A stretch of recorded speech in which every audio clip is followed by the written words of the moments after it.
یہ وہ کم عقل لوگ ہیں جو کہ مانتے ہیں کہ ان کا فزیکل جسم موجود ہے، پر اس کے ساتھ ساتھ ان کا کوئی سافٹ ویئر بھی موجود ہے جو کہ جسم کو چلا رہا ہے، یعنی کہ روح۔ یہ مانتے ہیں کہ ان کا دماغ تو موجود ہے، پر اس کے ساتھ ساتھ اس دماغ کے اندر سوچ بھی موجود ہے، اسے ہم دیکھ نہیں سکتے۔ یہ مانتے ہیں کہ گریوٹی بھی موجود ہے، الیکٹرو میگنیٹک فورس یا ریڈیشن وغیرہ سب موجود ہیں جو کہ ہمارے اس فزیکل ورلڈ کے اندر موجود ہیں، پر انہیں انسانی آنکھوں سے دیکھنا ممکن نہیں۔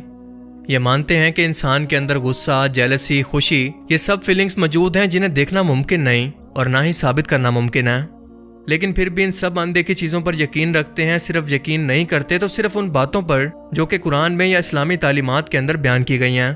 اس سے بڑی منافقت بھلا کیا ہو سکتی ہے؟ کیونکہ اگر ان کا سٹینڈرڈ ایک ہی ہے تو ان سب نہ نظر آنے والی چیزوں کا فزیکل وجود پہلے ثابت کریں اور اس کے بعد اس پر یقین رکھیں۔ اللہ نے اس دنیا کے اندر کچھ میٹا فزیکل قانون ایسے رکھے ہیں جنہیں نہ انسانی آنکھیں دیکھ سکتی ہیں اور نہ ہی انسانی دماغ سمجھ سکتے ہیں۔ اپنی فیلڈ میں ماہر شخص ہی اپنے پروفیشن کے بارے میں حقیقت بیان کر سکتا ہے، تو کیا اس رشین جادوگرنی کا انٹرویو یہ ثابت کرنے کے لیے کافی نہیں کہ نماز دن میں 5 مرتبہ کیوں فرض کی گئی؟ کیا اس لیے نہیں کہ انسان اپنے خالق کے مزید قریب ہو سکے، اور یہ نماز انسان کو بے حیائی، برائی سے روکے اور شیطانوں سے جو کہ گناہوں کے لیے انسانوں کے دلوں میں وسوسے ڈالتے ہیں ان سے بچا کر رکھے؟ اب سوال یہ بھی ہے کہ اگر اللہ چاہتا تو بنا کسی نماز کے بھی اپنے ماننے والے بندوں کو ان شیطانوں سے بچا سکتا تھا، تو پھر نماز کیوں فرض کی گئی؟ تو اس کا جواب ہمیں سورہ ہجر کی آیت 39 کے اندر ملتا ہے کہ جب شیطان نے اللہ کو چیلنج کیا اور اس نے کہا کہ پروردگار، جیسا تو نے مجھے رستے سے الگ کیا ہے، میں بھی زمین کے لوگوں کے لیے گناہوں کو ان کی نظروں میں آراستہ کر کے دکھاؤں گا اور ان سب کو بہکاؤں گا، لیکن ان میں جو تیرے مخلص بندے ہیں ان پر قابو پانا میرے لیے انتہائی مشکل ہے۔ کیا یہ قرآن کے وہی الفاظ نہیں جو کہ یہ جادوگرنی اپنے انٹرویو میں دہرا رہی ہے؟ اس کے بعد اللہ پاک مزید فرماتا ہے کہ مجھ تک پہنچنے کا یہی سیدھا راستہ ہے، جو میرے مخلص نیک بندے ہیں ان پر تجھے کوئی اختیار نہیں کہ تو ان کو گناہوں میں ڈال سکے، ہاں مگر گمراہوں میں سے لوگ تیرے پیچھے چل پڑیں گے اور ان سب کے وعدے کی جگہ جہنم ہے۔ یعنی شیطان کا یہ وعدہ تھا کہ وہ انسانوں کو قیامت تک اپنی شیطانی فوج سے بہکائے گا، اور اس کے بہکاوے میں وہی شخص آئے گا جو کہ ناپاکی، بے حیائی اور گناہوں میں ڈوبا رہے گا، پھر چاہے وہ مسلمان ہی کیوں نہ ہو۔ کیونکہ اس جادوگرنی نے بھی بالکل یہی الفاظ استعمال کیے کہ پریکٹسنگ مسلم، یعنی نام کے نہیں بلکہ دین پر عمل کرنے والے مسلمان اس سے بچے رہتے ہیں۔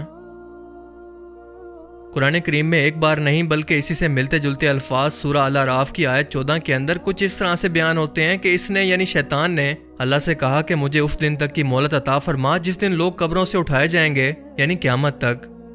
اللہ نے فرمایا کہ اچھا جا، تجھ کو مہلت دی۔ پھر شیطان نے کہا کہ تو نے تو مجھے معلوم کیا ہے، میں تیرے سیدھے راستے پر ان لوگوں کو بھی گمراہ کرنے کے لیے بیٹھوں گا، پھر ان کے آگے سے، پیچھے سے، دائیں طرف سے اور بائیں طرف سے، یعنی چاروں طرف سے ان پر حملہ کرتا رہوں گا، اور تو ان میں سے زیادہ تر کو شکر گزار نہیں پائے گا، یعنی زیادہ تر لوگ گمراہ ہو جائیں گے۔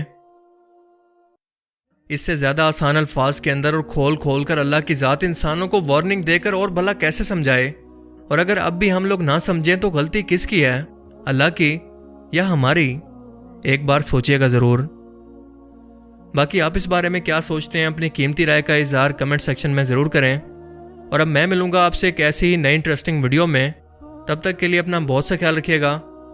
Thanks for watching this video. اللہ حافظ۔